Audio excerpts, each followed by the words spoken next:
Hey guys, welcome to another mini blog. আজকে করব একটা ফিস্ট আমার পিজির বন্ধুদের সাথে। চলো দেখা যাক।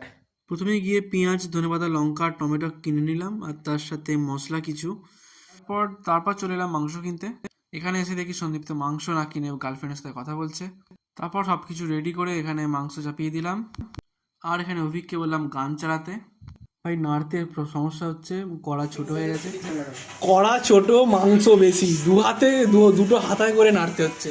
তারপর এখানে একটু ডান্স করে নিলাম সবাই মিলে।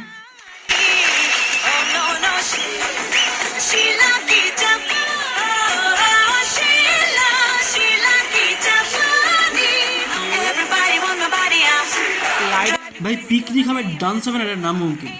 পুরো ফুল এনজয়মেন্ট। এই মালটা সারাক্ষণ বসেছিল, তাই একে দিয়ে ঘর ঝাড়তে যাচ্ছি খেতে বসবো বলে। চিকেন এখানে ফুল রেডি, সবাই খেতে বসেছে এখানে।